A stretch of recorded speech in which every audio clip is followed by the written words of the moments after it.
Hey, Hi, how are you? I'm good. How are you? I always feel like Forrest Gump when I do that. Welcome to the half naked conversations with comedians show. Oh, thank you for having me. It's so funny is that we spoke earlier about this. I wanted to, this was my excuse to shower for the day, and I'm in the shower and I'm like shaving my legs.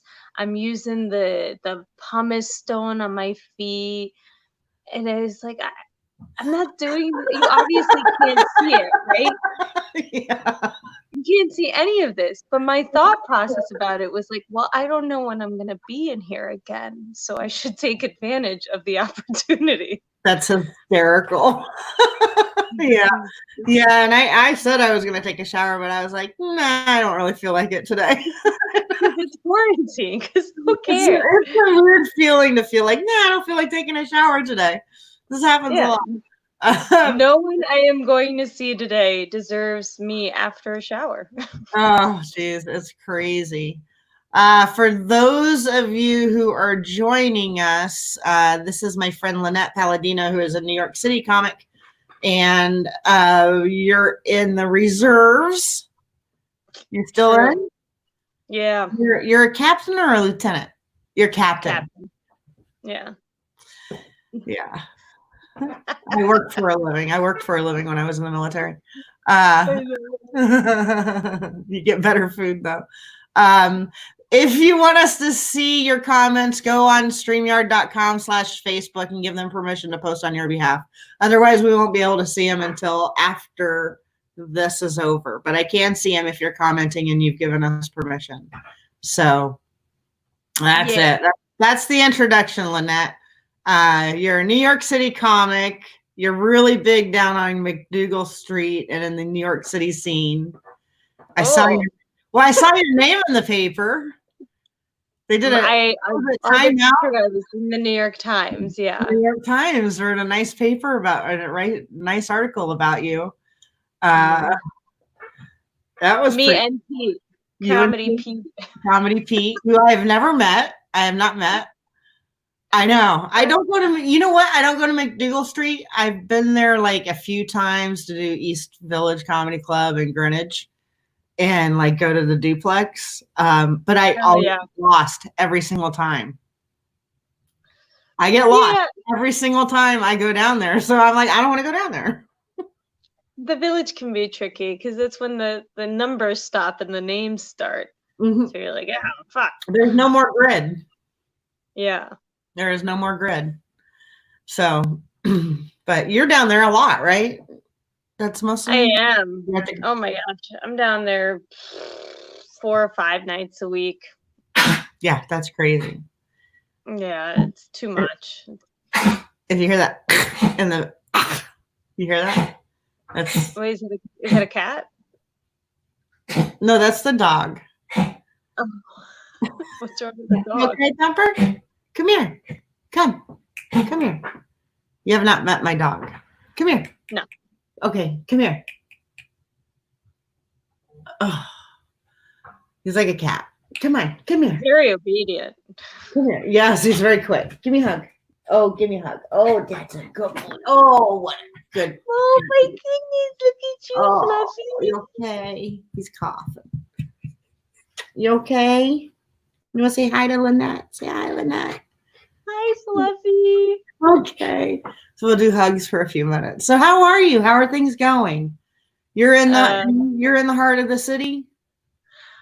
No, actually we're in Jersey. We're fine. We're totally fine. We actually had the virus. My husband tested positive for it. Like, did you really? Yeah, like 6 weeks ago. We must have caught it very early on. He blames me and like being down on McDougal Street and stuff. And I'm like, bullshit. He was flying the week before like everything shut down. So I'm like, you probably caught it. Plus his symptoms started way before anybody else in the house.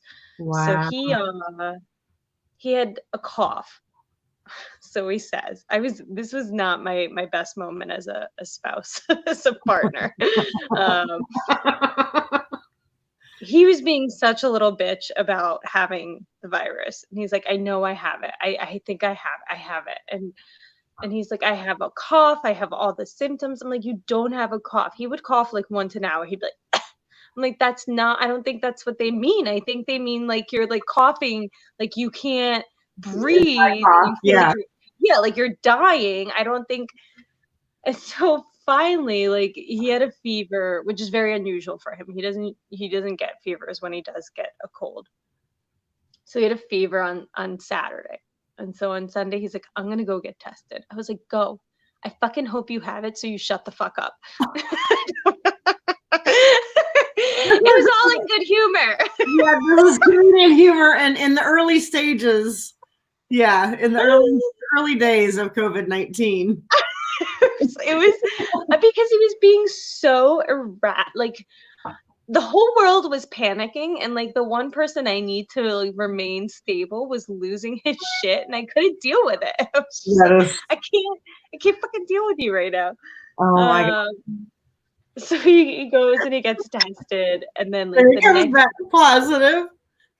Yeah, well, he doesn't. You don't get the test results back. They were like, it's gonna take 3 to 7 days. Fuck that! It took 7 days. It took the full 7. Like, wow. He went on a Sunday. He didn't get the results until that Saturday. But by Monday, he didn't even have a fever anymore.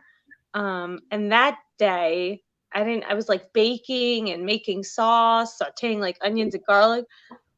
I just didn't smell anything. I was like, I don't smell anything. He's like, that's a symptom. And I was like, oh shit. Yeah. So I had no smell for like 6 days. I heard it was like no smell, no taste. For some people, my taste buds were obviously dulled, but I did have some taste. The smell was weird. That had to have been super weird, right? It was. That's the only time in my life I've ever not been able to smell. And I have to say, of all the senses you could live without, smell is definitely one of them. So I was like, all right, whatever. If I couldn't smell, I wouldn't know that I needed to take a shower. Yeah, who cares? Those were the jokes my husband was making. He's like, oh, so I could like rip it all night. I'm like it doesn't, like it stops you otherwise. Who cares?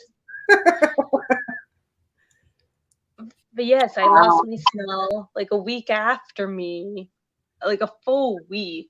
My au pair lost her sense of smell for 3 days. I lost mine for 6. Hers was like 3 days. My kid, who's not even 2, she had no discernible symptoms, but it's not like she could have walked into the room and been like, Ma, you're never gonna believe this, but I can't smell. Like, right. Yeah, because she's yeah. Also, what smell? Yeah, for a 2-year-old, what is smell? That's a good question. Yeah. Exactly. Great question. So how long were you guys sick for? Nothing. Like my husband was maybe a week. I lost my smell for 6 days. It was really nothing. After the fact, my husband had. Yeah, we got super, super lucky. We really are. All jokes aside, he did complain about some some of the neurological issues people have been complaining about. Like he just felt very fuzzy, tired, a little difficulty thinking. But I always have problems with that. I don't think I can blame that on any virus. Yeah, but that sucks. That sucks. So how long ago was that you guys got sick? Like 3 or 4 weeks ago then? Longer? No, it's over a month. Yeah. Really? Oh yeah. Over a month. Feel good. In fact, he has already been cleared and donated plasma twice. That's how long it's been. Wow. Yeah. You have to wait 28 days to donate plasma. Oh, so here's the stupid shit. Okay. This is how ass backwards we're approaching all of this. Like beyond the fact that you still can't get a test if you want a test, he so because he had like the real symptoms, he could get tested. And he was traveling. No, because he had the real like a fever and a cough and a headache and all that shit, he could get tested. Because I only lost my sense of smell, would not be able to go get a test. Like, he asked his doctor, he's like, look, my wife can't smell. Should she go get tested? And the answer was no, assume she has it and Oh, okay. behave accordingly. But now, because I don't have any paperwork that says I had, COVID-19, I can donate blood and I can donate plasma, but they're not going to forward it for antibody testing because I don't have the paperwork. My husband, who does have a positive test result, they'll forward his to be tested for antibodies so that it can go to like special coronavirus patients. Wow. So it's like illogical, you know what I mean? At Yeah. least like earmark it or flag it, like may contain antibodies, but no, they're just test it for it. Yeah, they're not going to do anything with it. My donation is tomorrow. My husband made his second one today. And what about your daughter? Oh, she's fine. I don't know. Yeah, she's got, it's frustrating, I think, for her because we have like a very not strict routine, but we had the things that we do every week. And so it's only recently that she's kind of stopped asking to do those things, like, going to story time, going to my gym, going to church, see Gigi, like her grandma, like stuff like that. Right. It's a bummer. It's not so much the socializing, it's just like different faces and experiences. Well, I know in the beginning of this, you were worried about getting called in too, right? Oh, yeah. Yeah. And they did take anybody who was willing to volunteer. Really? And then they took all of the staff primaries. What's your job in the military? What do you do? I do intel. That's right. Okay. Yeah. So they took my boss, and they took our section NCOIC, non-commissioned officer in charge for you lay people. For you civilians.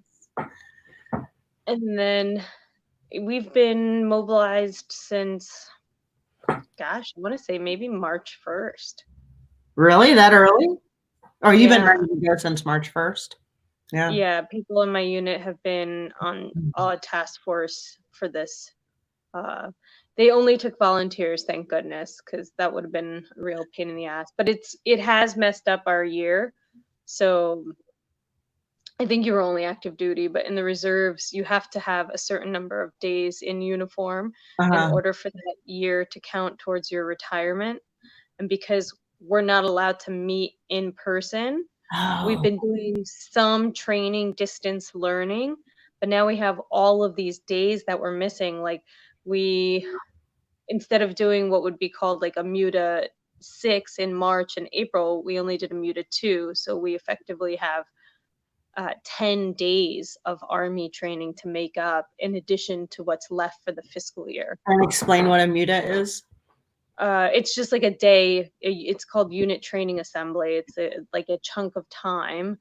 And so you have to have like 48 of those unit training assemblies to have a good year towards retirement. And now we have to figure out how we're going to make up all of the. Are you going to be able to retire? Are you? I don't know that I'm going to stay in that long. It's a question I struggle with every day. Yeah, it's another 3 years, right? No, more. Wait, how long have you been in? Is it? I think for some reason I thought you've been in for 17 years, but is it 11 or 13? It's an odd number. It's 2006, whatever that was. Yeah, it's 13. I'm at 13 years. Okay. It's October 2006. So another 7 years. Yeah, that's a hard one. Yeah, but I mean, people are like, "Oh, why wouldn't you want the pension?" It's like, because, well, I don't even fucking get it until I'm like 55. No. So I'm gonna retire at like 42, and then I might die between then and now. Yeah, but it's not so bad to have if you don't die. No, it's not bad to have if I don't die, but with 7 years left to retirement, I could easily get deployed twice. Yeah, that is true.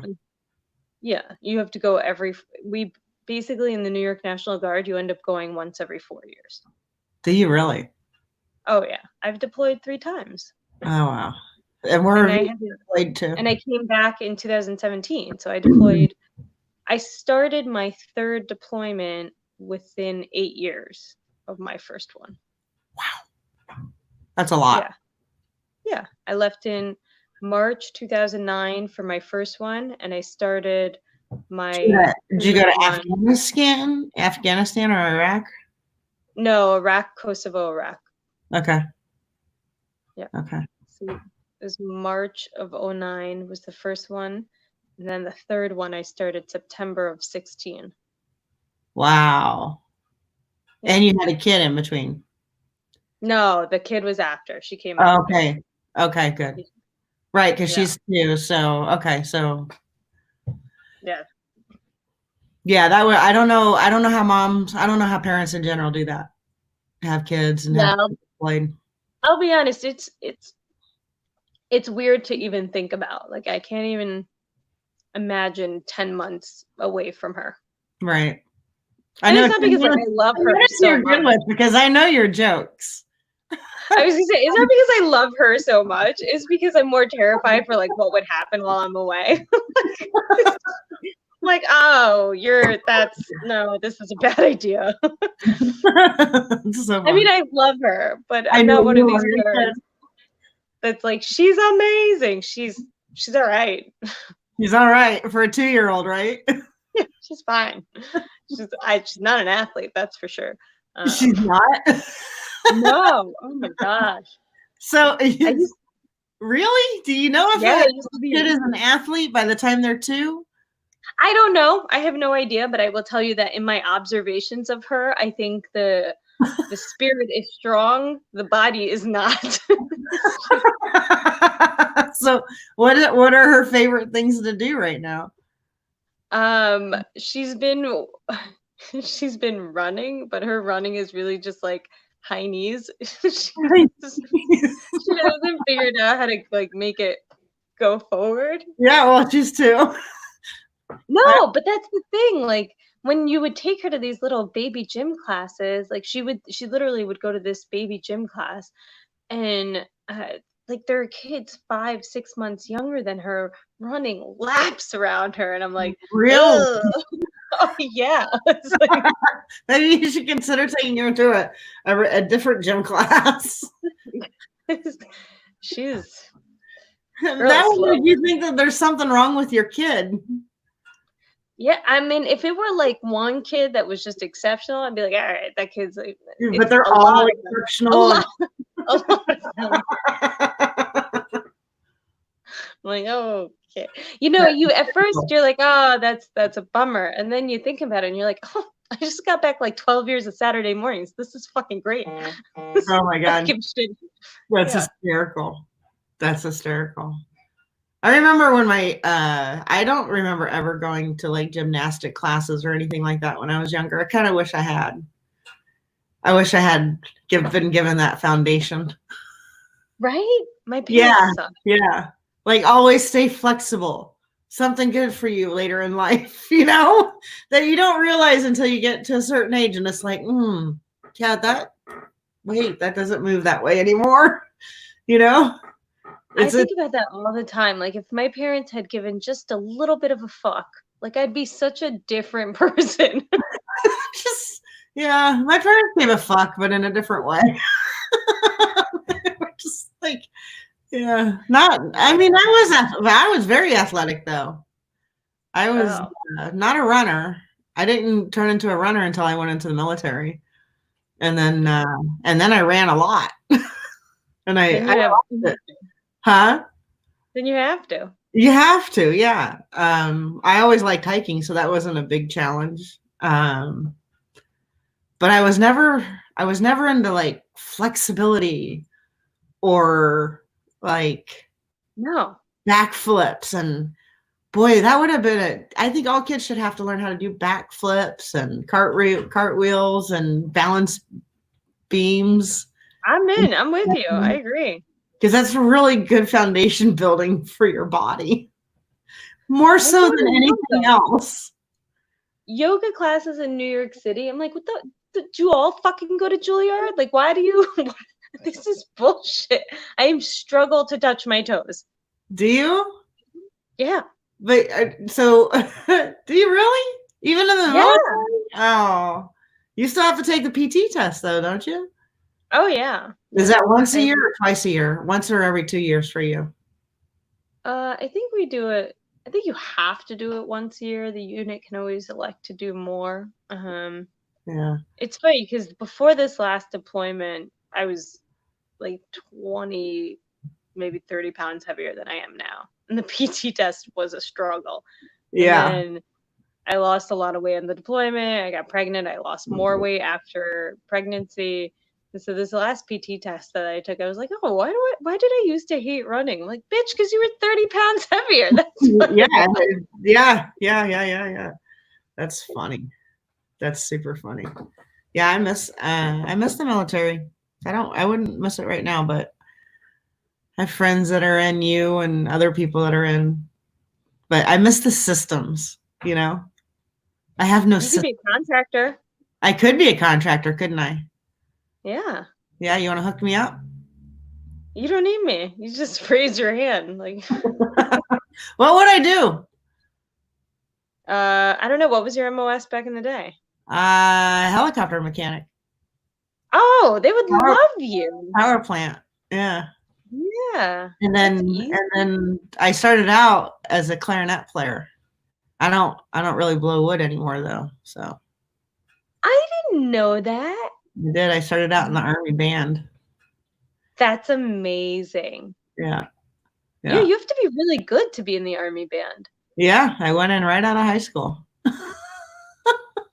Wow. I was always so jealous of those people that when I would meet them, like, because on the first deployment, I was deployed at force level, and that's where they have things like that. Like, they would just have all these little quartets and jazz bands come and play all the time. I'm like, it's just, like, you and I are making the same fucking money right now.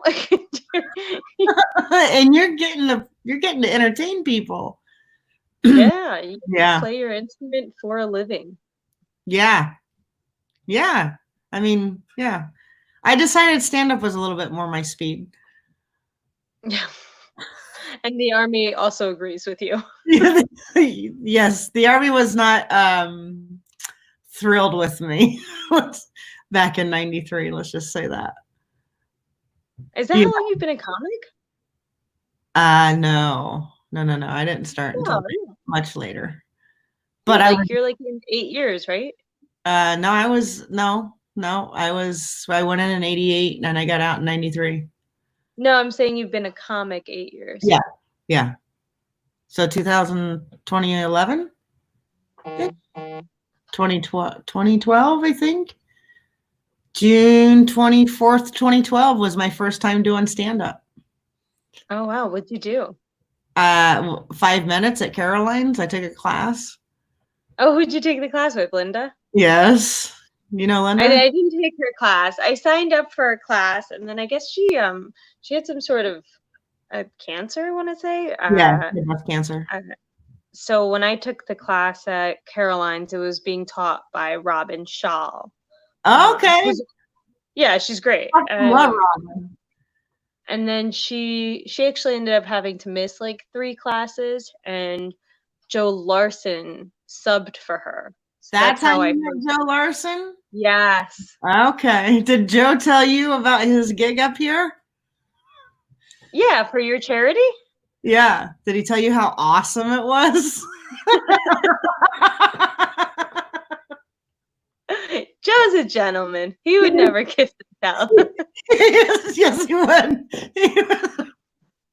I owe him one so bad. It's not even. It's ridiculous. He almost got out of it. It was the one show that we didn't have really anybody show up to. And I was like, you guys could we could just chill and, I'll pay you and you guys can just go home. I'm like, I'm not going to make you stay here, It was the first Sunday. And he's like, let's just give it 5 more minutes. Did he tell you that part of it? Did he tell you that it was his fault that he had to do this? He goes, let's just give it another 5 minutes. I was like, I didn't even want to give it another 5 minutes. I was like, no, I just want to go home. Right. And I was like, okay, Joe. Okay. Yeah. We're going to have a mad dash through the doors. And so a lady and her very, very, very, very drunk boyfriend came in. Very, Nice. very, very, very drunk boyfriend. So He actually didn't mention that detail. I think he just said it was a light showing. it was 1.25 people. Pretty much 1.25. And I had a couple of the staff that were there. I was like, why don't you guys clock out and go watch the show? So it was pretty bad. It was brutal. It was brutal. He came up to me. He's like, sometimes comics will go up on stage and they'll do like a podcast and they'll sit and have like a conversation on stage with the other comics when there's a late showing. I'm like, Joe, you do whatever you want. He's like, why don't you come up? And I'm like, nah, I don't want to. I'll come up for 1 second. I was like, yeah, I'm not going to do this. It was bad. It was really bad. Well, I got the good show then because when I did your show. Well, you were at a different location. Yeah, no, I know. That was great. Yeah, that was a fun show. That was a super fun show. Yeah. Which it's typically like that. But doing, I don't know, 25 shows in a row or something like that is very difficult to do. So you're bound to have one night that's just kind of an off night. And that was it. That was the I owe him big time. But that's cool that's how you met Joe. No, I'll make it up to him. Yeah, he's a good sport about it. He was a very good sport about it. Yeah, he's a good dude. That's how I met him. We just kept in touch. Yeah. I used to host this thing. I would host this thing called the Writers' Room. I had disposable income back then. So I was producing shows at the Lantern and like also hosting a mic there. So this is how young and stupid I was as a comic. My bleeding heart would always pick a comic who had been going to mics consistently for like 6 months, and I would give them their first real show at the Lantern. But in order to like perform, they would have to come to like a session at the Writers' Room. And the Writers' Room is where I would pair like 5 or 6 young comedians with a mentor comic, and we would have like this big writing session for like 3 hours. And Joe was like our resident mentor. And I would do this like a couple Mondays a month. It was very expensive. And it was so stupid. It was just, I was a little crazy back then. You were gung ho. You had the bug. Oh, it was so bad. And it's so funny to see it happen to other people. Like it's just a reincarnation. Like I was just that year's fucking crazy. Because I've seen other people doing the same thing. I'm like, don't do any of that. Just get funny and do you. Funny. Don't do the other stuff. I know. Yeah. Yeah, just get funny. I think I was in when I was at class at Caroline's. It was Vince August taught one of the classes with Linda. I think. Oh yeah, sure. I think Robin came in once, and they were like, always the most important thing is just stage time, lots and lots of stage time, And I remember Vince saying, "And if you can't find your own stage time, make it." Yeah, he's great. So we're practically neighbors. He only lives 10 minutes from me. Oh, Not really? that I've ever been to his house, but I know the town that he lives in. Yeah. Yep. Yeah, he's a good guy. Yeah, very funny. Oh my gosh. Super funny. I'm so happy for him. Like that he's working with Trevor Noah now and gets to open for him. Like it couldn't have happened to someone who deserves it more. Like it's he's just a nice guy. Yeah. Yeah. So how would you do that though? How would you take a class? Because haven't you always lived up there? Huh? Haven't you always lived down. Yeah, I drove down every week. I was very gung ho. I had the bug. I would come down and do open mics. I mean, I heard that. I heard that during your talk with Sandy Ehlers last week that you would drive like 12 hours total. It'd end up being like a 12-hour. Yeah, it'd end up like a 12-hour day. I'd leave at 2 to get there on time, and that usually meant getting in like if I did the comic strip, that was a 5:30 show, so I had to leave like around 1 to make sure I got there on time. So I'd be there till about 8, right? Go get something to eat, hang out for a little bit, and head home and be home by 2 in the morning. Oh my gosh, no way. Oh yeah, yeah, yeah. Well, being in the city is a much easier alternative. Well, I'm shocked, but I've definitely done stuff that's just as crazy. Well, I mean, you came all the way up here. Granted, you got paid, but yeah, I got paid and I got to do so much time. I mean, I can't run 20 minutes in New York City. The time thing is significant. Like for me to go down now and not be able to do more than 15 or less than 15 minutes doesn't make any sense. Yeah. 15, 20 minutes. 20, really 20. I need 20. And that's hard. That's hard. So either that or I have to schedule like a whole bunch of shows. And then I have to figure out how to get to them because I'm not familiar with the transit system and I won't use it. Because to be honest, I'm afraid of getting lost on the subways. What? I am. I've never been on a subway before, so I won't go on it. So I would drive to each place that I went to, which cost me incredible amounts of money. It cost me so much money to do stand-up in the city. I was like, I can't do this anymore. I'm running out of money. Would you park at like a garage every time, or you would? In the beginning, I did. In the beginning, I did. When I got smart, I just parked on the street. Yeah. Right. But in the beginning, I would be panicking. So I'd be like, oh, I got to find a good parking spot in the garage, And I'd park right on Broadway. Because then I would go into Times Square because I love Times Square. So. Nobody loves Times Square. I do. That's funny. Yeah, I do. I love going to Juniors. For cheesecakes? No, for their beets. I love their beets. I can't tell if you're being serious. For real, their beets and their pickles are really good. Have you gotten to Juniors? Nope. Well, when you go to Juniors, as an appetizer, they bring you beets. And they're delicious. They're really, really delicious. I really like them. I don't think I've ever had a beet. You've never had a beet? Oh my God, no. They're delicious. You should eat a beet. Really? Mm-hmm. I'm weird about textures, and it seems like a texture I wouldn't like.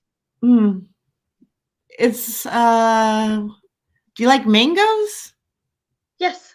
Okay. Texture's similar to a mango, sort of. But with a different taste. An earthy taste. An earthy dirt taste. A dirty earthy taste. Yeah, you're talking me really. I'm thrilled about talking you into it, aren't I? Yeah. So yeah. Well, here's here. Do you recognize the shirt I'm wearing? I picked it out just for you. My best T-shirt. Is it a unicorn? Yeah. There. I like it. It's the Midwest Queer Fest shirt. I love it. Dylan still has mine. Oh no. Yeah. Yeah. Steph just said beets are delicious. I see that. Yeah. So, yeah. You should try some beets. Did you take her name, or did she only take your name? No, she just took my name. It's a lot of paperwork. You better be worth it. It's just on Facebook. Her name is still Stephanie Greenberg. Oh, okay. Just kidding. We just added, yeah. I didn't do that at all. You didn't do it at all? Yeah. I'm good. Palladino's enough. Yeah, I remember growing up and going, I'm not going to be anybody's wife. Because a wife had a very negative connotation to me. Like you had to be in the kitchen doing dishes and packing lunches and shit. And I was like, I don't want to be anybody's wife. That sucks. I was okay with the wife part. I don't want to do paperwork. Where'd the paperwork thing come from? Because you do it. That's hysterical. So you become a wife, you have to do paperwork? Seriously, you have to change your license, your passport, your credit cards, your like everybody needs to know this new fucking name for Oh, you. The bank, I don't want I that's thought you no. meant like you become a secretary or something. Oh God, no. I didn't even fill out my own unemployment. Oh, geez. My husband did that. So, Oh, your I didn't husband. want to do it. I was like, we don't need the money. He's like, but we pay all the taxes. I was like, all right, fine. If I can fill it out, you fill it out. I don't care.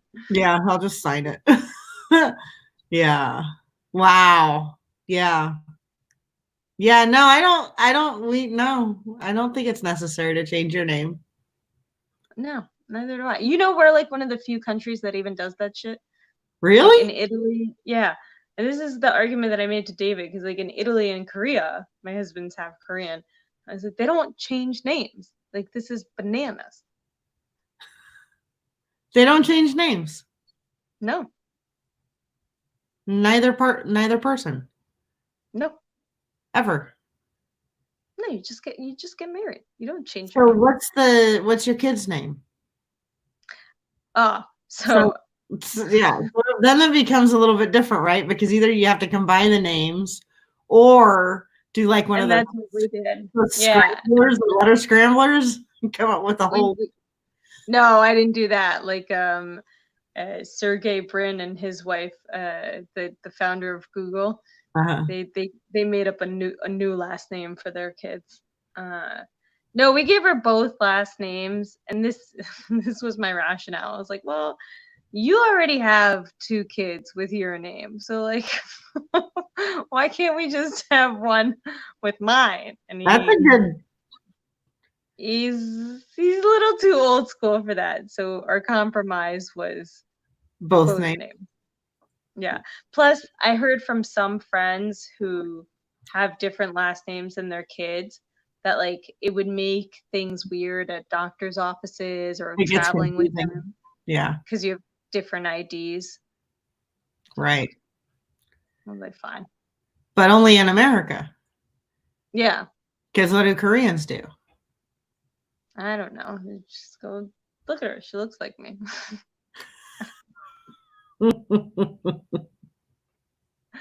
My kid doesn't look like me at all. It's so sad. Really? Yeah, nothing. She looks nothing like me. She's so white. Oh my gosh.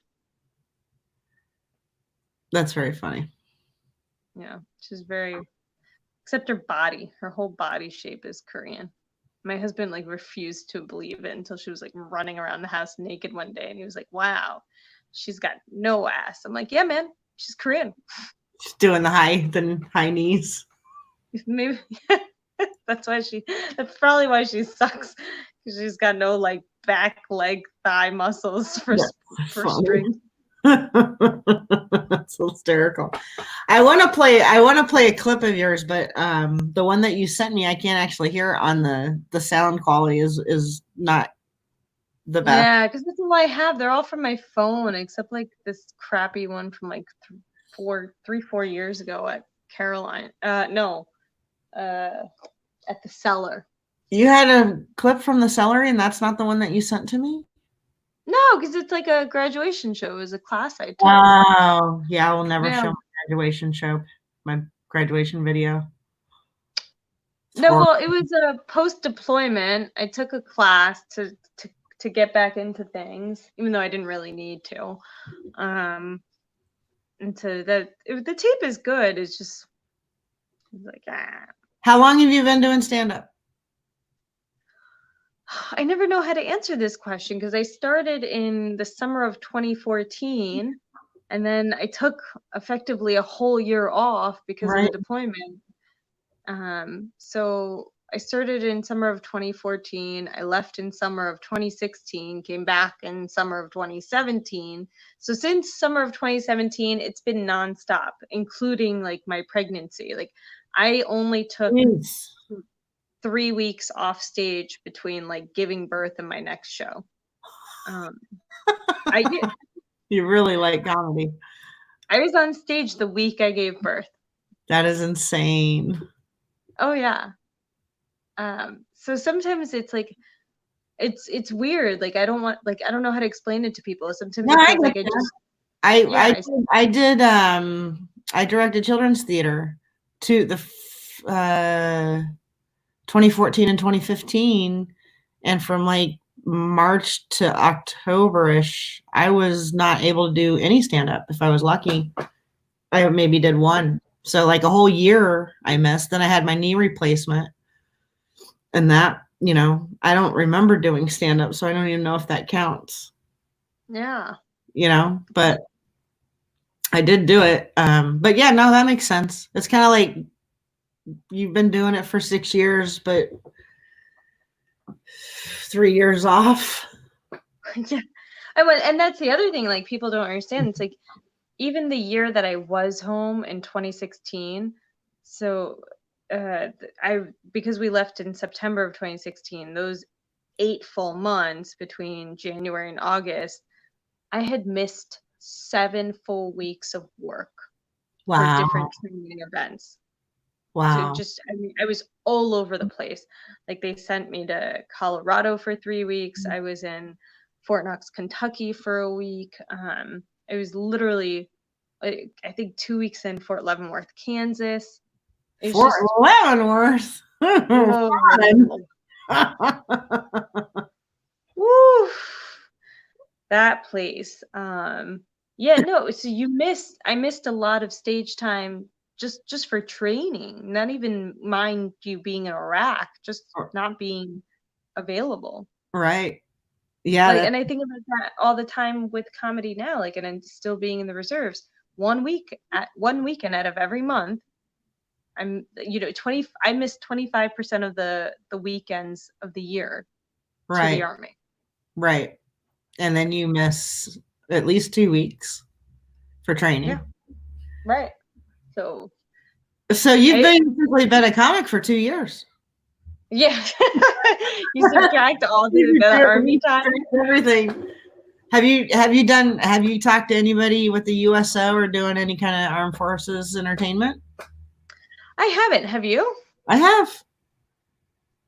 Have you done them? I did shows on the base here, Oh but yeah. but it's really hard because we're at Westover, so it's a reserve base, right? Oh, And so, huh? I have no idea.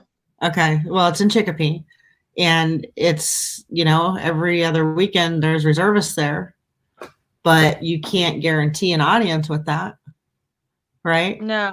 And Yeah. the public can't just come on base and watch a show because of, restrictions. So it was very not easy to do. It was not an easy thing to do at all. I think an active duty military base would be a lot bit easier Yeah. than what we did. So, and we had a 300 person banquet hall, and we had like 10 people show up the first time. And I couldn't advertise for it. It was all on them to advertise. So, I'm very type A with stuff like that. So I was just basically going out of my mind because I'm like, I don't know how many people are here, and I'm bringing people up from New York City, and this is terrible. So after doing that, I did 4 shows with them. And then I moved it into the bar for the second 2 shows, which was a little bit better. But then people at the bar didn't know that there was going to be a comedy show, and you hate that setup. And that was all in their MWR area, you know? So like there wasn't really there was advertising in the hotel rooms, but not anywhere else. Oh. So it was challenging. As a producer, it was challenging because I like to have a good crowd. And if you just go into a bar and you try to do comedy, all they're going to do is talk over you. So as far as that's impossible because in the reserves, you want to go home at night. I'm not sticking around for any comedy show. Yeah, unless it's mandatory fun. Yeah. And who wants mandatory fun? That's what I force my family to do on the weekends. I make You tell them it's mandatory fun.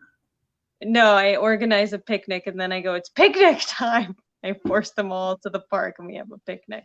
That's just the three of you or your whole family? No, just the three of us, and the my au pair. Yeah. That must be nice.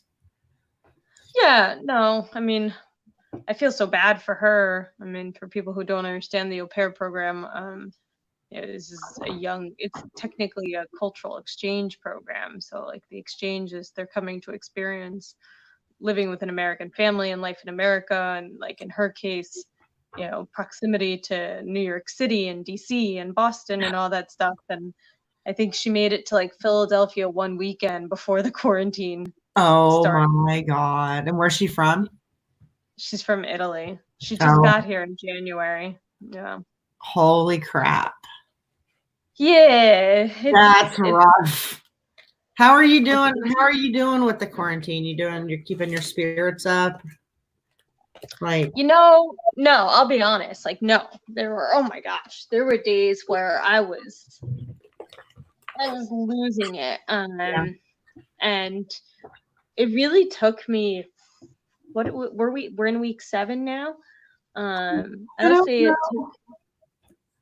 it took me to like the first 3 weeks were a shit show. That's probably the best way to put it. Like I started out strong. I was like, I'm going to keep working out.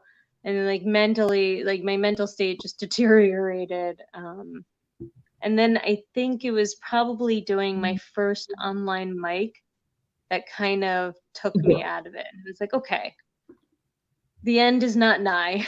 Like everything is temporary. We'll be okay.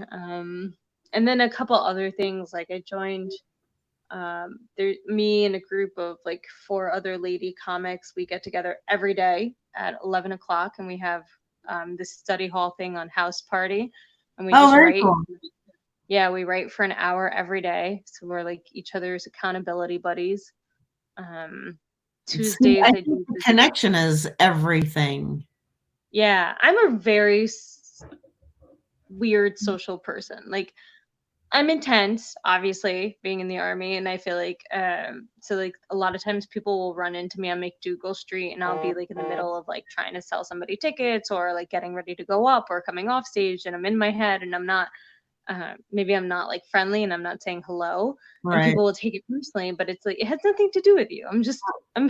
I got shit to do. Yeah, I gotta go. But I really I love being out there on McDougal Street. Some nights it's really demoralizing for sure, and I hate it.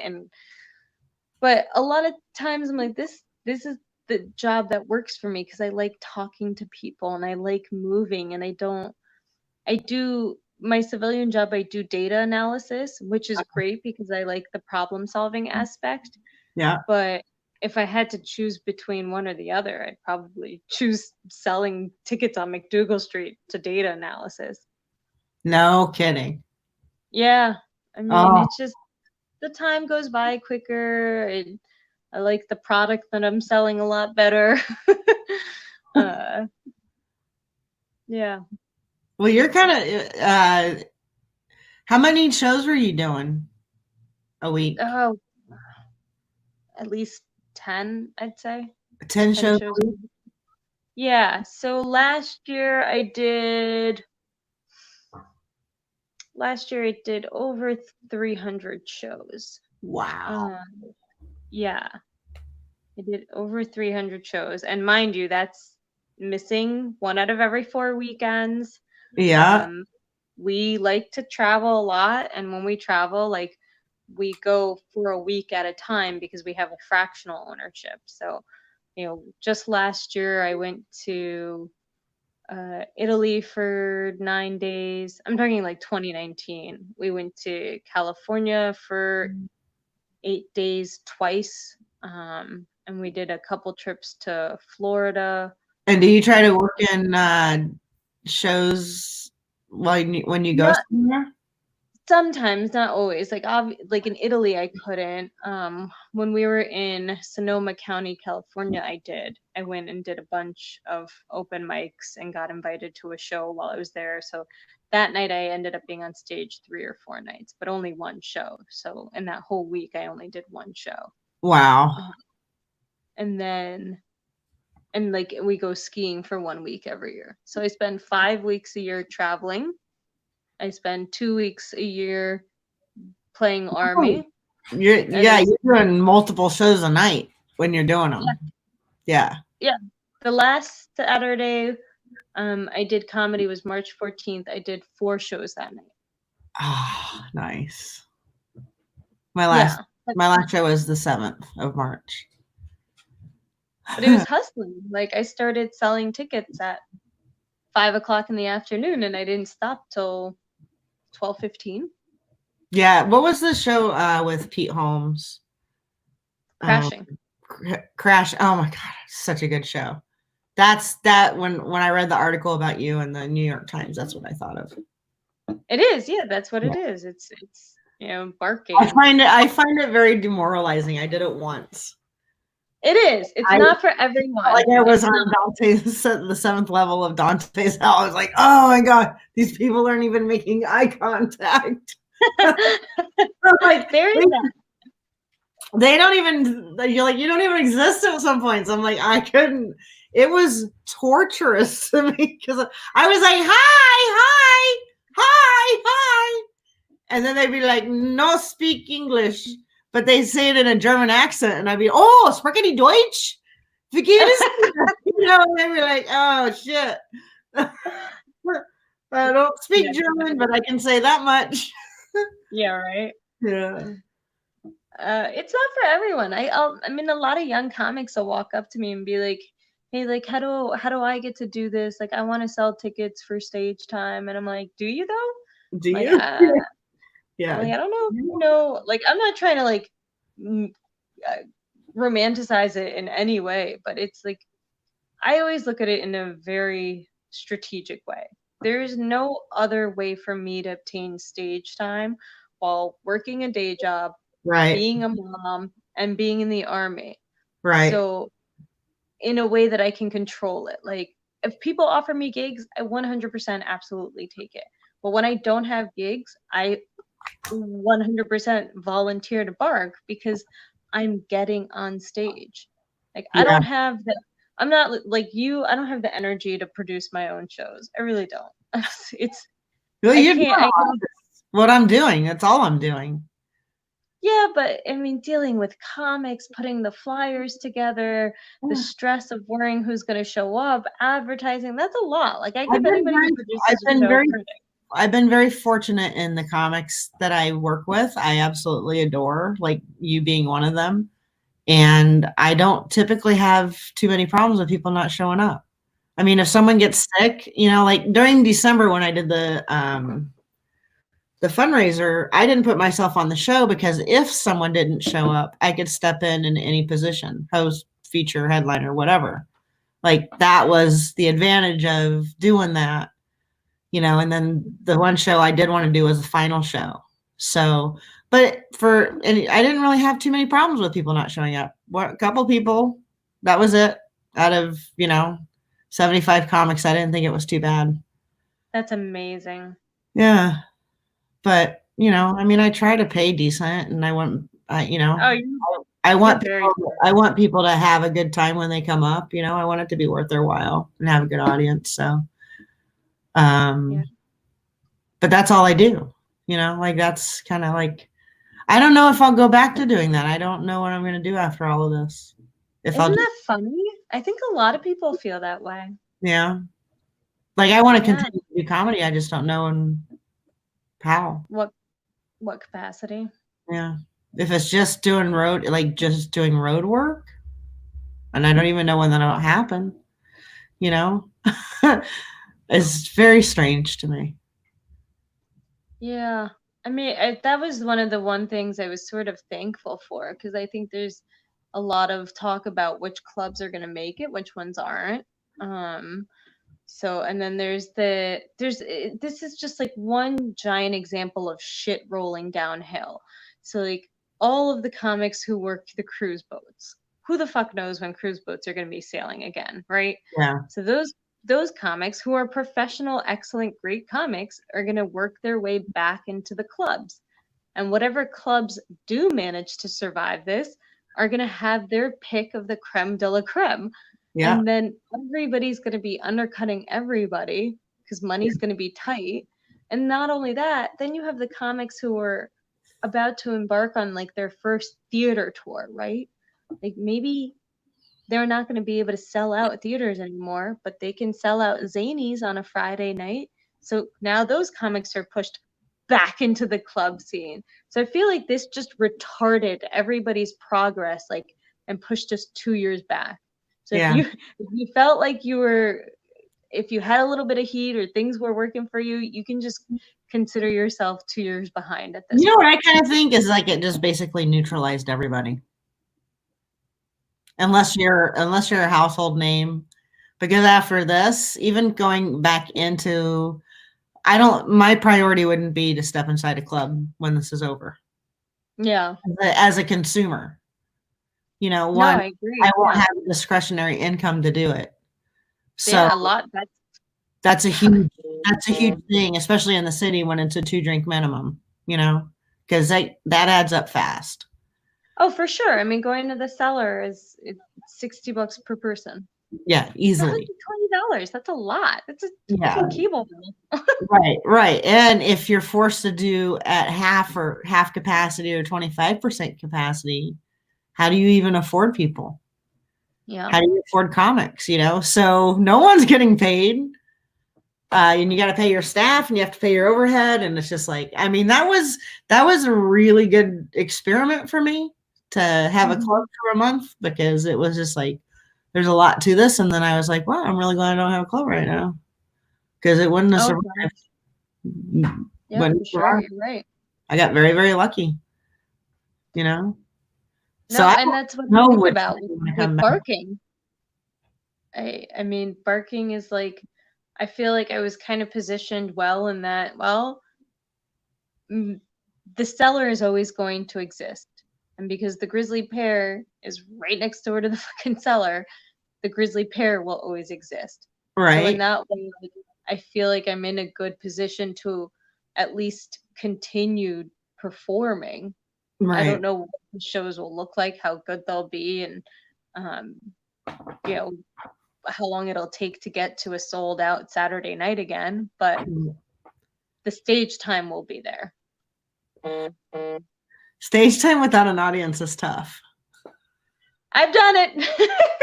How do you like it? I've done many a midnight at Wednesday at midnight with 4 or 6 people. How was it? I mean, sometimes I've done shows with like 6 to 10 people, and I'm fine with that because it creates a different set of skills. Yeah, you know? That's for sure. It's definitely a skill set to have. Yeah, you get real comfortable with crowd work at that point. Yeah, but it can also, if you enjoy smaller crowds, it'll throw your game off with larger crowds. Yeah, no, that's true, because I did a theater. I did like this theater in Pennsylvania. Maybe sat like 250, you know, and I felt like I wasn't connecting. You weren't? Yeah. That's how I felt. Like, I'm sure it was fine, but I was in my head, I was thinking like, oh my gosh, am I just a club comic? Am I going to be one of these comics that can never break out of the club scene? You did great when you came up here. Oh, I loved that show. I'll never forget that woman who had 3 kids 10 years apart. So she had 3 kids in a 20-year span, and I was like, but did you just want them all to feel like only children? Like, who does that? I don't even remember who that was. It was just, I could never do that. I'm thinking about it, like, 3 kids, 20 years apart. Well, yeah. My sister has a, God, is he 25? 25 down to 8. And 4 kids. Okay. That's, they're each spaced like 5 years apart, basically. Yeah. Something like that's weird too. I feel like once you hit 4 years, the opportunity to play with each other gets a little bit harder. It starts to change. Yeah. Yeah. Are you going to have more kids? I want to. I've been scheming, trying to figure out how to trick my husband into having another one. Sex works just to have sex. Yeah, Free. we use condoms, and he pulls out, and he's on to me. Hold on. Hold on just a second.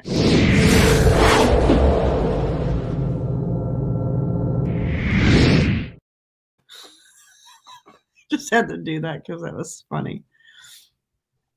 Sorry, that was funny. Yeah. I gotta shorten that. That's so funny. I feel like I'm just gonna keep wearing him down, and he'll be like, "Fine." Yeah, I mean, I don't ask you how old you are, but I know you're in your early 30s. Yes. Right? Yeah. Yeah. Yeah. It's painful. It's what? It's painful. Is it really painful? Yeah. Is it? Yeah. I'm not a fan. This is like, You're not a fan of your 30s? no. Boy, do you have a lot to look forward to. Yes, you do. Oh, you're such a little shit. Well, my husband's 20 years older than me. Yeah. Yeah. Yeah. So he's done. He's done. That makes him at least 50, 49, something, 50. Oh no, he's in his 50s. Yeah. Okay. Yeah. Yeah, probably not. Well, I don't know. I mean, I know tons of people that just depending on who they are, age doesn't matter. I mean, oh no, like our relationship, it doesn't matter. I think it's great. No, I'm talking just energy wise. Physically. I don't. It's so funny because I haven't noticed any changes or shifts in him in the 8 years, almost 8 years that we've been together. He's always been a very driven, hardworking person, so that's not really any different. But I guess he feels tired because he's just like he constantly says, "I'm tired. I'm tired." Oh, but no, his big thing is always remarking like, I slept so long last night, and I'm like, you sleep so long every fucking night. You don't even. We started watching Tiger King like as a little family, like me, my husband, and my au pair. And I was trying to like bond with her. Like I wanted to watch a movie in Italian since she's Italian, but we couldn't figure out how to stream a single fucking Italian movie in America. So I was like, forget it. We're watching Tiger King. So last night, really good example of America. Oh, it's hilarious. Yeah, talking about cultural. I haven't watched it yet. I haven't. I didn't want to buy into the hype. I was like, I'm not gonna watch this stupid ass show. And let me tell you, it is fascinating. Yeah. Yeah. Like what was Sarah's reaction to it? Was she horrified or just like, what the hell? we talk about it all the time, like which one do we believe? And then we're horrified that there are people that exist like this in the world. And then I'm like, no. These are the people that they found and they chose to film. I want to know who the fuck else is out there that we don't know about. I don't anymore. Yeah. I don't anymore. I don't want any more surprises. I don't want any more like right or left kind of shit. I don't want anyone more stupidity. I just want things to be kind of normal-ish. Yeah. I want things. I would like people who are smart talk. I want smart talkers. I actually want a stable genius. Not the current one, and I know you can't say anything. I know, but I can. So, yeah, I know. It's such a tough position for you to be in, but I just, yeah, I don't want to talk about Lysol or UV lighting. Like, you know what I'm saying? Like, that's a Tiger King episode. Lysol. So here's what I can say about that situation. I genuinely, in my heart of hearts, don't believe that he says things with an awareness of the impact that it's going to have. I agree with you 100%. Take it for better or worse, whether you go, well, that's terrible. Somebody should understand the magnitude of the words that, especially from his position. But I think when you casually say something flippantly like try Lysol and you have a very rabid fan base, they go, right, you said try Lysol. And that's where you go, Those I believe are the Tiger King people, aren't they? No. Okay, I haven't watched Tiger King because I have I don't know what okay. One of them is like that. The actual, I don't know who they're talking about as Tiger King, but the person's character, the person named Joe Exotic, is my personal favorite right now. Okay. Joe Exotic is just he's not I don't want to call him a piece of shit human being, but he does things that are super shitty. Like he pays his staff, I think, $20 a day, and they work like 12, 14-hour days. And he deliberately hires people who are like ex-cons or, so he doesn't have to pay. Right, recovering drug addicts, like people who are kind of isolated from society. Right. Or not isolated, but they've already been cast away by society. Right. And then there's another guy who chooses, this guy changed he makes people call him like Bhagavan, which means Lord. This guy has a cult, like a legit cult. He brings these beautiful women to come work for him. They're almost always like 18, 19 years old when they start working for him. He usually takes their virginity. Oh, Jesus. It's like a harem. That guy is gross. I just haven't been able to latch onto it, I still have time. I still think I feel like we have a few more weeks to go, maybe a couple more months to go in this. I don't know. Do you think they're going to lift it? Texas isn't going to extend theirs. They're going to let their quarantine expire. Are they really? Yeah. So, ours is set to expire May 15th. I don't see New York City, Massachusetts, or New Jersey expiring. Yeah. Just because we're the top 3 out of all the states. We have the most.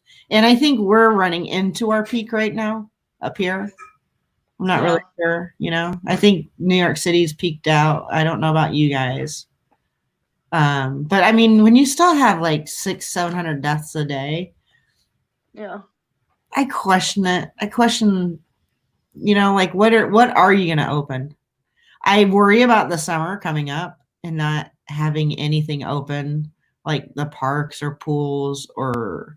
That's the part I don't understand. I'm totally okay with, you want to close stores, fine, but like the beach, like, that one I don't get. I get it. Like, I'm not on top of people at the beach when there isn't a pandemic. Well, because that's new, but you've seen the beaches and the pictures of the beaches, like they're packed, and there's nowhere to go. Go to a different beach. Like, have at least maximum numbers of people allowed on the beach. Like maybe 100 per, I don't know. Square meterage. Square footage. I'm trying to figure out, would you do it by the yard or would you do it by the meter? 100 yards. Like if I had the club up in Springfield, it was 1,700 square feet, which meant we could seat 140 people at 15 square feet per person. So that's a nice radius, right? You have to have a minimum of 15 square feet per person. So that it's like 3 by 5. Yeah. Yeah. And that sat 140. And at 50%, we would, we'd be at 70. And I think that would still be too many people. So I would be comfortable with maybe if you had to scatter them out 6 feet apart from each other, you'd be looking at maybe 35 people maximum in the club. But you wouldn't have to scatter everyone, right? Because like couples are going to come in, and the couples are already familiar with each other, so you can. Right, but you don't. I mean, I think the scary part about this virus for me, the scary part about it is that people are asymptomatic when they get it. Oh, sure, like me, I lost my sense of smell. I didn't. Right, but you were still doing stand up before you even knew you were sick, and you were contagious. Yeah, I would say that it was. I lost my smell in like 22nd. Right. But people are saying it's like you can be asymptomatic up to 4 weeks. Yeah. So that's the scary part to me, is that like if you open it without stuff really, really coming down like to zero or close, very, very close to it, that's where I kind of get very nervous about it. I'm fat. I have all the bad things. I have all the bad things, I'm not 23. So here's one of the things that kind of worries me is that, so I have a 2-year-old, right? Or soon to be 2-year-old. She goes through about a gallon of milk every day and a half. Wow. Every 2 days. Let's say every 2 days. Okay. So I'm restricted from buying more than 2 gallons when I go to the store. So at least every other day, I'm going to need to go to the store. Right. Someone in my family is going to have to go to the store to get this kid milk. Right. Because I can't rely on food delivery because they're backed up like fucking weeks. Are they really? Oh, yeah. It was chaos. So and even if I had, somehow anticipated all of this and like stocked up and hoarded food like a lot of people were, I still would have had to go out at some point during my contagious time, to get milk. Like there's no way for me to have avoided that situation. Right. And I'm sure there are other, that's just my example of like, here's a reason why I can't do a 14-day quarantine in my house and never leave it. Right. Well, yeah. Right. No, that makes sense. Because you have to have in place. But if you do have to go out, then you wear the mask and stuff now? Yeah, well, you don't have a choice in New York and New Jersey. You have to wear it. Is that even for a walk, or is it just going into a store? It's like that. No, only in the store. It's like that up here, right, Steph? Mm-hmm. Yeah, it is. I haven't been out. At all? Well, I mean, in our backyard. That's it. Yeah. No, when I walk the dogs every day, and I see some people walk with masks on and some people don't. But you cannot, there's no store in New York or New Jersey that are going to let you in without a mask on. Yeah, that would be stupid to do that. That seems it would be not very smart. No, they all have like these really aggressive handwritten signs. So it's like no mask, no service. Really aggressive handwritten signs. It's really aggressive. It's like in this like, you could just tell it's like written with like, go fuck yourself. This is so funny. Yeah. Yeah. I don't, yeah. Steph, we have a system here. Steph does the shopping. She comes home, she puts it on the porch. From the porch, it gets wiped down. It comes inside, and then it goes to wherever it has to go. And then she goes downstairs to the basement, gets undressed, puts her clothes in the washer machine, then goes upstairs, takes a shower, puts on fresh clothes, and I may or may not wipe down the counters while she's in the shower. I usually won't even go into the kitchen until she's wiped everything down. Yeah, no, I've heard of plenty of people doing that. Like, they only enter and exit their house through one door. Like my But friend's it's like, how long can we be so cautious? I mean, that's the other thing, if they're anticipating a second wave, is kind of like, how much longer can this go on, really? Yeah, I don't know. It's part of me is like, I'm being productive. I've been watching a couple master classes. I signed up for that stupid shit. Yeah. Have you seen the Steve Martin one yet?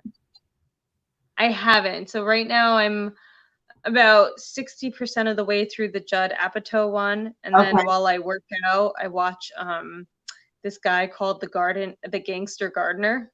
Cool. I watch his. I listen to a lot of podcasts. I'm writing. I spent at least 20 hours working on my website. That's awesome. Had I known it was going to take 20 hours, I would have just hired somebody to do it. It'll take more.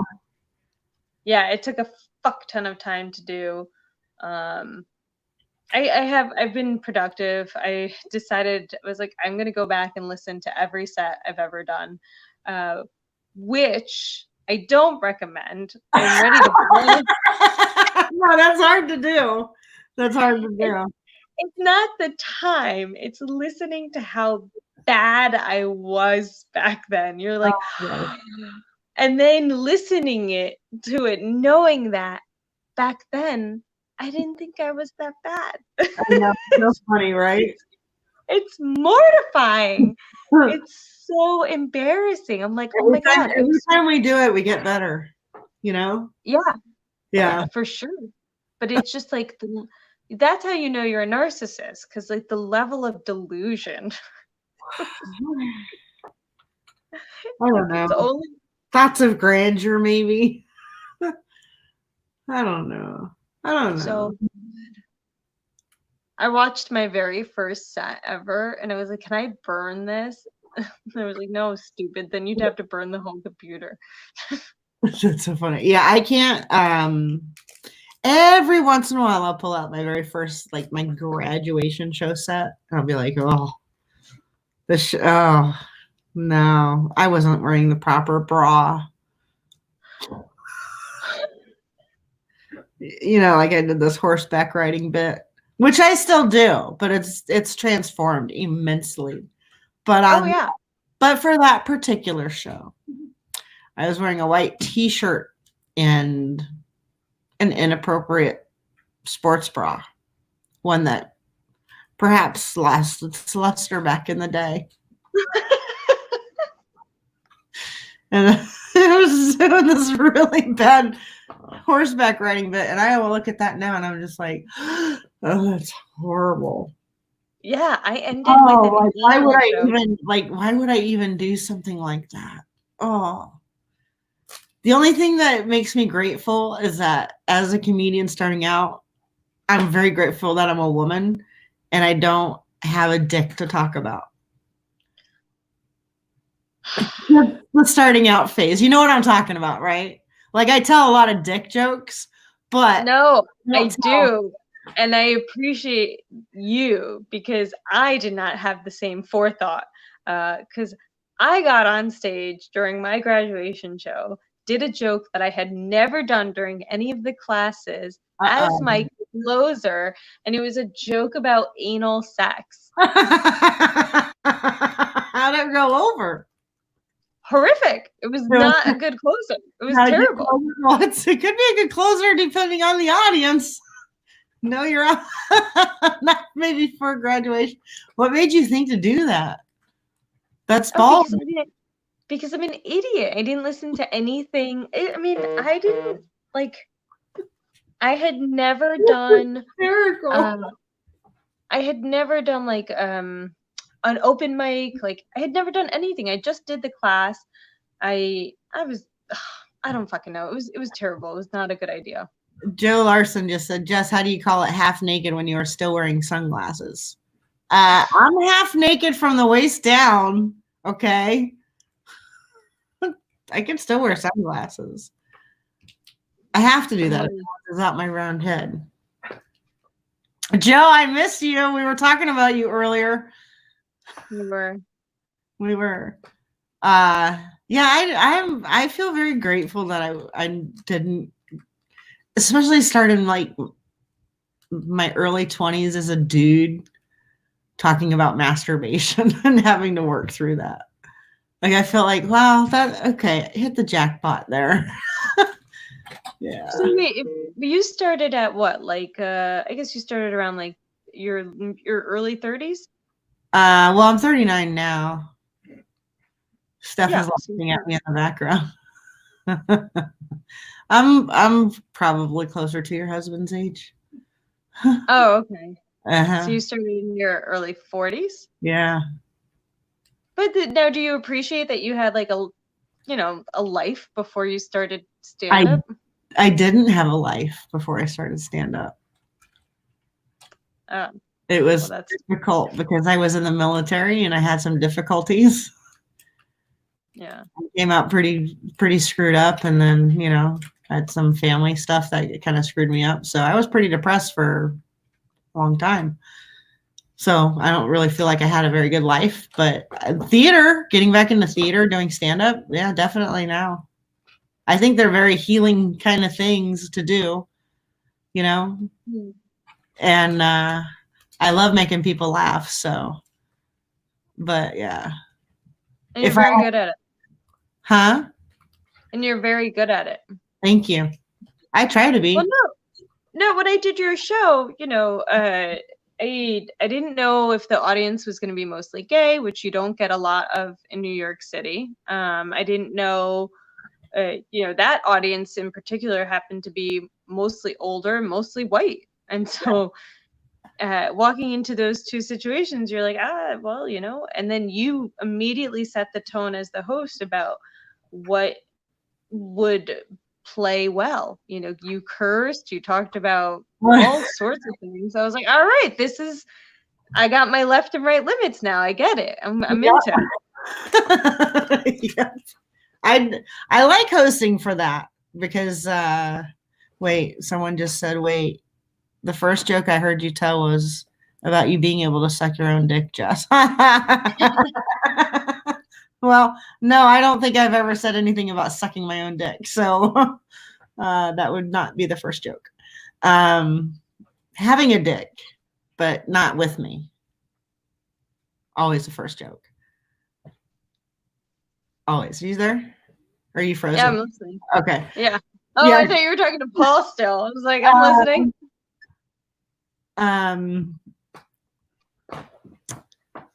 What was your question? I'm sorry, I got thrown off by the dick joke. Having a life before comedy and how you were a great host and that really helped me. Oh yeah, I think the hosting thing. It's a huge deal because it really does set the tone. Yeah. Right. Like it seriously sets a tone. I think my audiences with the OMG shows are pretty. They're just super awesome people, and it's a good mix. That was the first show in that venue that I had. So I wasn't sure how many people were going to come, and it was a smaller crowd. But it was, yeah, I remember you saying that night. You did say that this was a smaller than usual crowd, and I was in there like, there's like 60 people in here. What the fuck is she talking about? I was like, this is great. yeah. Tom's fundraiser. I'm trying to think. At the Hukilau, Joe's show when he came and did the Hukilau. I think his show was 300 on a Wednesday night. Wow. Yeah. So, I mean, it was different because it was the Hukilau was in Chicopee. It was, comedy, known for comedy. And I'd been doing that venue for 3 years. So this one was that was the very first OMG show. So, and it was kind of off the beaten path and it was different. So I don't know. I'm a numbers person, but what I learned is that if you have people that want to be at a show, which my people did, the audience did, it ends up being a great show. And that was a great show. So, oh yeah, I didn't have to worry about it too much. And then I learned it even more with the club because minus Joe Larson's show. I think every show was really quite fantastic. Joe's show sucked. Not he didn't. Just the whole no audience thing really kind of bit the dust. And I was really I should have paid for his dinner. Oh, didn't you pay him? You said you paid I him. paid him. I just didn't pay for his dinner, but I should have bought him dinner. Oh, Or something, but he's fine. he is fine. Clearly he's here, so. I mean, not right now because literally he's not working. Yeah, I'm trying to come up with ideas for like how to make $1 million during this, you know. I like trying to brainstorm. How can I make $1 million? Yeah, to help the comics, you mean? No. Oh, just kidding. No, just to make $1 million. Like, how can I make $1 million so that when this is over, in effect, to help the comics, but to be able to buy a building to buy a club? How do you raise $1 million? That's what my brain is stuck on right now. Tom's fundraiser.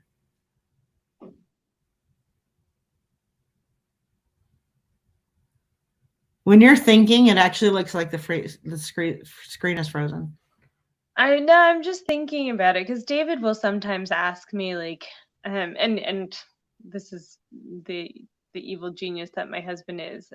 You know, he's like, well, if one of these clubs do go under, would you want to open a club? And I was like, absolutely not. I'm like, no. You would be like, no way. No, because I don't look at owning a comedy club as like an opportunity for comedy. You're a bartender, really? You're a chef, you're in charge of so much shit that's not comedy that I can't. I do. I think it's just a huge opportunity to like, I mean, it's all perspective, right? For me, it's like, wow, you're creating a space for artists, number one. You're creating a space for people to come in and laugh. Number two, you're creating a space that people can come in and feel good, you know, and get away from all the shit. Like that was it to me. Like you're just creating a space that's good for people. You're not creating a dance club where people are like picking up on, you know, it's not a meat market, you know, you're not creating that kind of space. You're creating a space where people can come out and laugh and have a really good time, have a few drinks, go home, have sex. You get the endorphins up. Laughing is very good for your immune system. You know, it makes everything feel good. There's certainly that aspect, and that's beautiful. But I think, like you experienced, there's so much that gets in the way of that, like liquor licenses and just doing inventory. Like that to me is, it's just that's where you get all that. It sucks away from the creative energy. Like, it can, yeah. That's your paperwork. Oh, 100%. That's my paperwork. Yeah. That's. Do you have ADD? No. Okay. No. Yeah, I can't stand paperwork. Paperwork's very difficult for me. But you do it. I do it. I have to force myself, but it's not easy. I have a very interest-based nervous system. Which is another way of saying I have wicked ADD. So I can either hyper-focus on something for like 20 hours, like on one thing. I could sit and do a website in 20 hours in one setting because I just get so focused in, I don't even know the time is going by. But if I have to do something tedious with, I don't know. I don't have a good example. Going through a moving box full of paperwork. If I'm not in the perfect mindset, I can't do it. Yeah, I'd rather burn it. You should burn it. Yeah, so it's very yeah. I mean, I look at the nice things of it, you know, because those are the things that keep you going. It's kind of like if you only looked at the bullshit that you had to do to be a comedian, like the barking. I mean, you like the barking, but the getting on stage, it's the same shit. Yeah, no, for sure. But the thing, I guess, I mean, we're at such different junctures. I have so little when we're not in quarantine. I have so little bandwidth left Yeah. and that's why it took me a pandemic just to get my website done. Yeah, It but just you got it. wasn't something. Yay. I didn't even. Yeah, I can't wait to see it.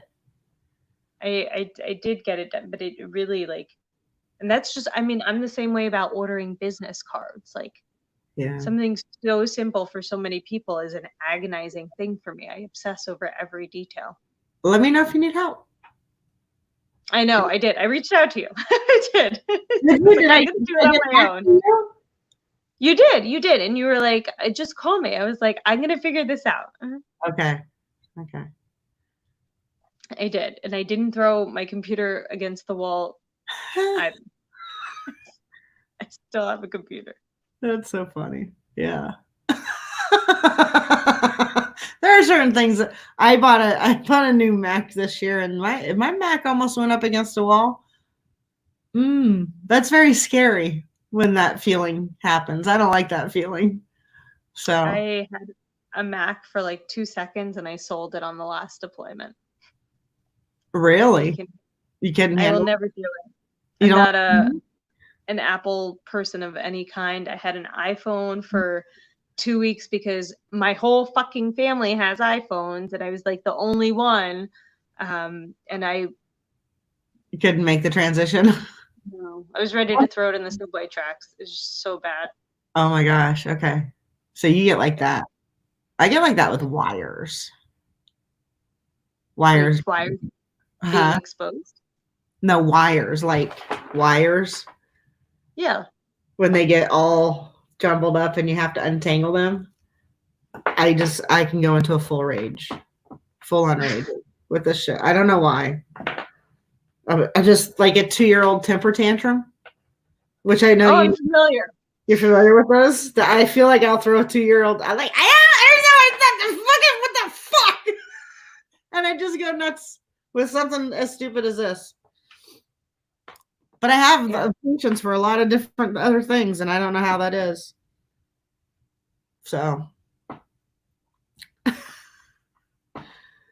yeah, bandwidth is an important thing. I mean, if you're into doing it would be a good opportunity because there will be opportunities when this is over.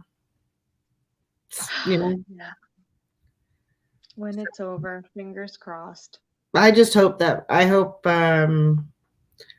I hope clubs survive it and we all get to work and we all work together to keep it open, I hope people.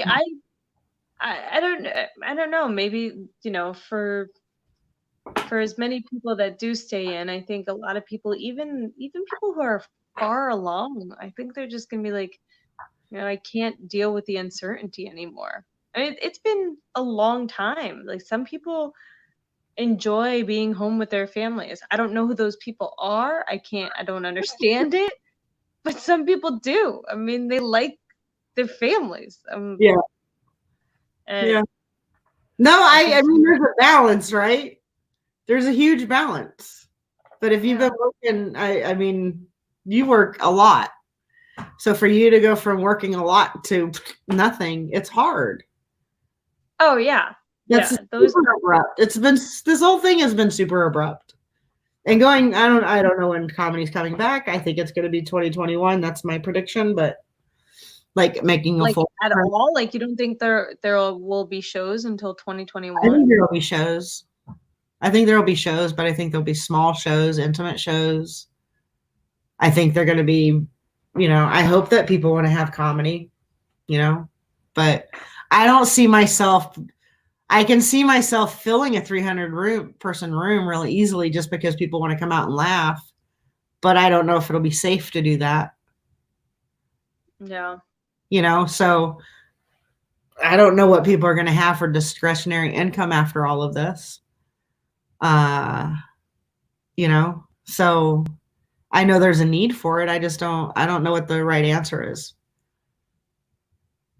So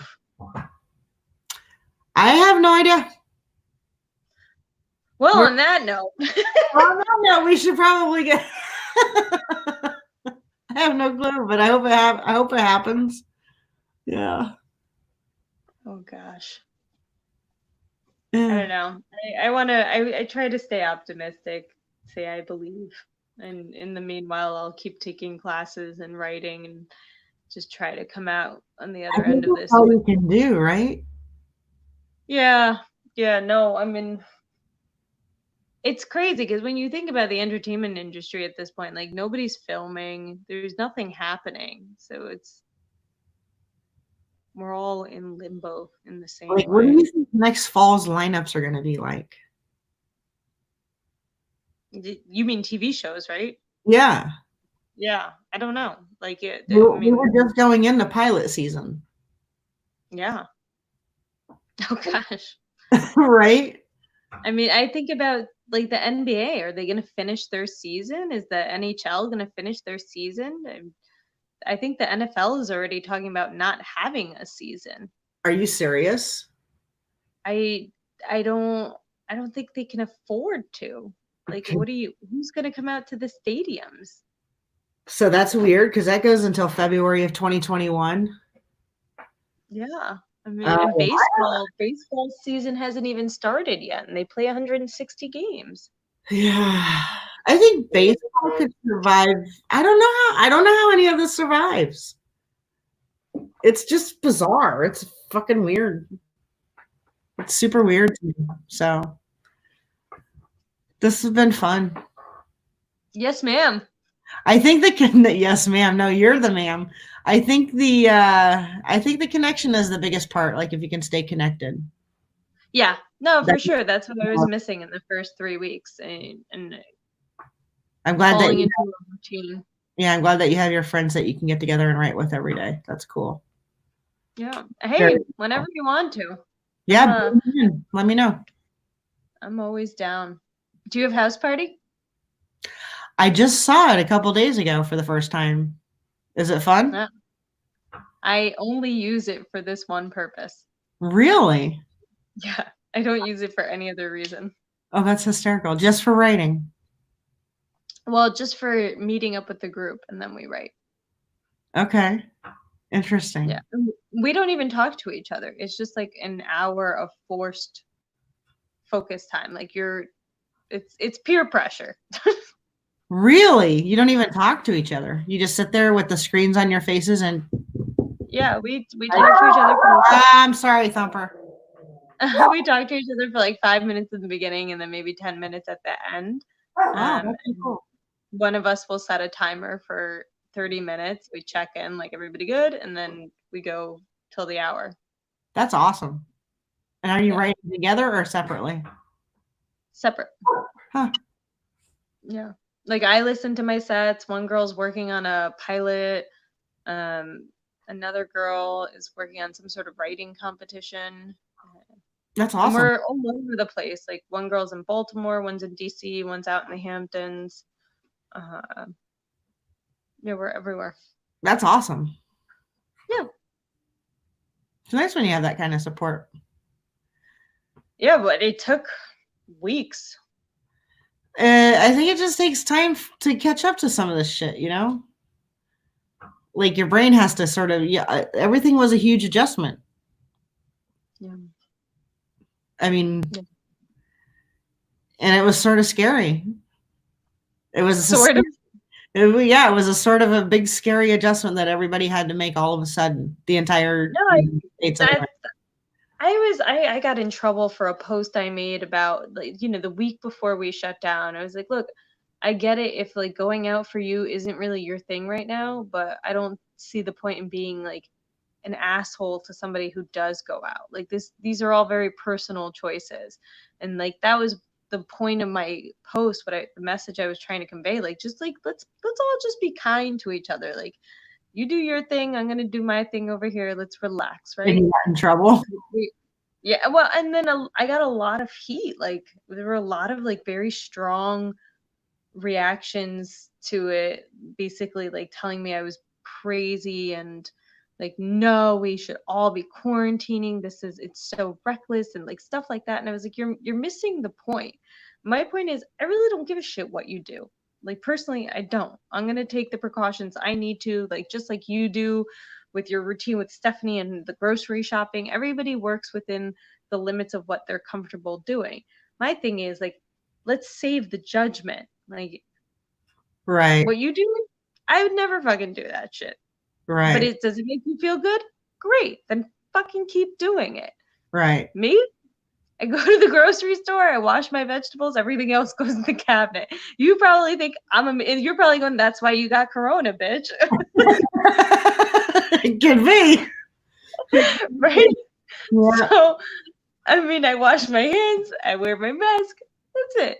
That's but I think everything happened so quickly. I mean, overnight, people lost church and the gym and the people who actually like going to an office every day, and Yeah. you know, your book club gatherings, like stupid fucking shit. Like the mall, the museums are closed, the malls are closed, everything is closed. So every coping mechanism you could have had before is now gone. Like I can't even imagine if I were like somebody who was just starting AA. Like I had just gotten my 1 month chip and then this shit started. Like really tough. Yeah, it's brutal. Yeah. And so I really felt like there was a lack of sensitivity to that. Like there are some people who need to be social. Like this is their nightmare. Being in quarantine and isolation, not being able to go to a friend's house or have a friend come over. Like it is I'm like that. Like, same 3 faces. This is why people had 10 fucking kids back in the day. So you had more than 3 faces to stare at.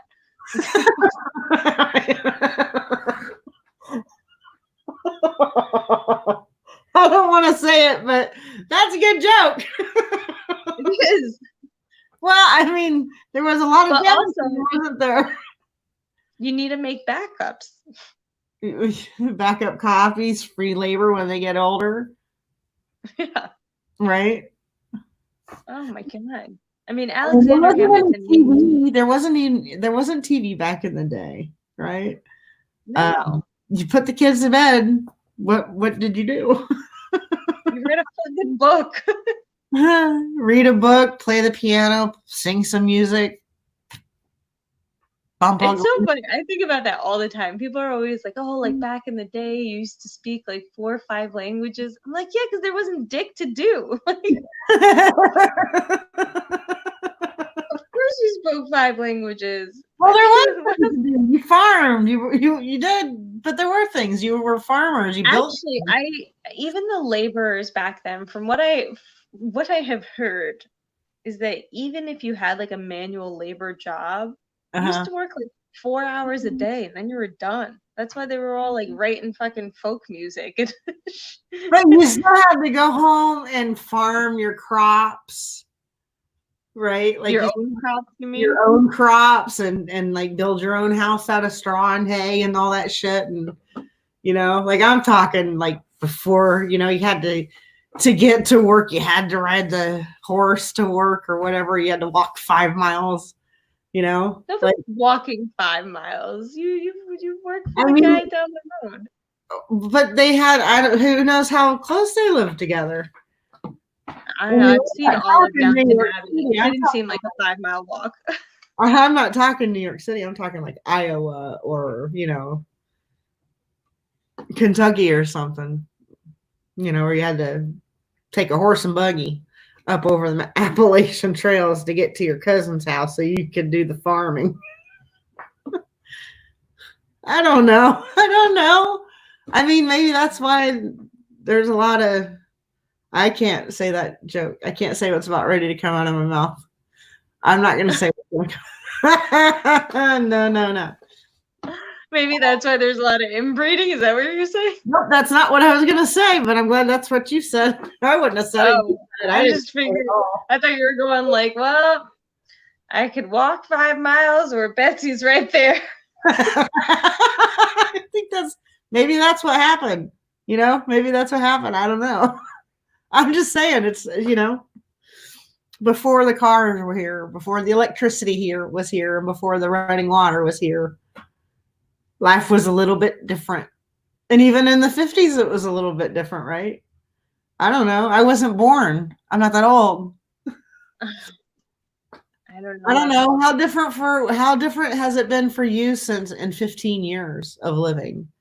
From like Uh, 2004-ish to me is when the internet really started to pick up, texting yeah. pick up, right? Facebook came out when I was in college, and that wasn't too bad. I think the market shift And that was was what, when, about 2008-ish, yeah, yeah. 2007. It came So out in 2006, yeah. in So the 10 years since Facebook came out, it's been drastic. yeah. It's like just extreme.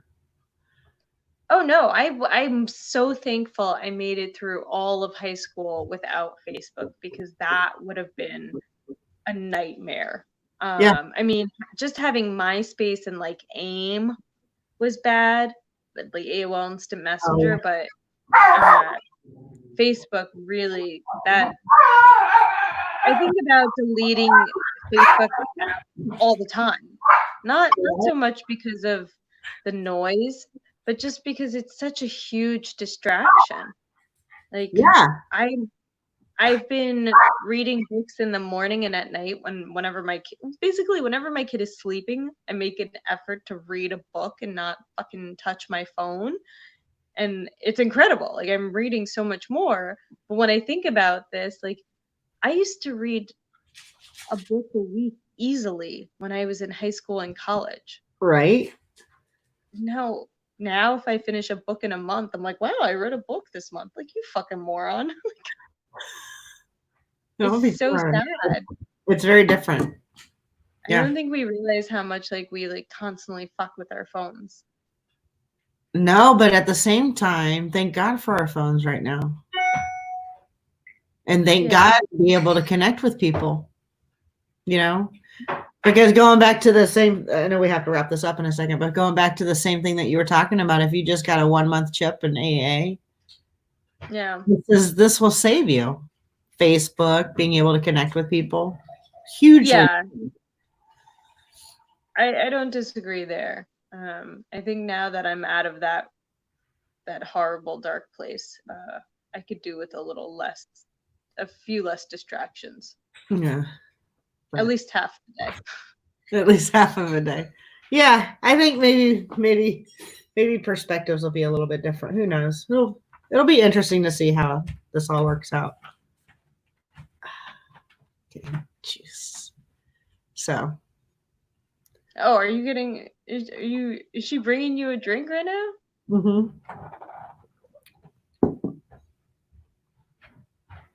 I don't know what it is. Is it a screwdriver?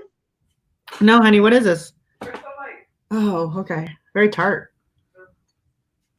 What is it? It's like, oh, salivary glands. Very tart. It's limeade. No, you bought it. She's like, you bought it. So, thank you for coming and being on here. Oh my gosh! Thank you for having me. I really enjoy talking with you. I feel like we've been talking for almost 2 hours. I know. Is that normal? I don't know how long this No. show runs. No, Oh, it's okay. an hour. Oh, well, you could have told me to shut the fuck up. No, I was enjoying myself. It was really nice just connecting with you. Oh, ditto. I have a feeling that you'll come out of this very, very well, and I just really hope that you don't get deployed anytime soon. Oh, same. No, I don't know. I hope I do as well to all of those things, but I always feel like there's more that we could be doing, you know? Yeah. I'm sure you feel the same way. Like, why don't I have a YouTube series? I should be making more stories on Instagram. Yep. Maybe we can talk about that more next time. Yeah. Or privately. Always. Always. I'm available. Okay. You be well. Give your husband and your daughter. Keep them safe. Bye, Stephanie. Bye. Bye, Linette. I'll talk to you soon. Stay where you are. She didn't stay where she was. There we go. Let's go ahead and get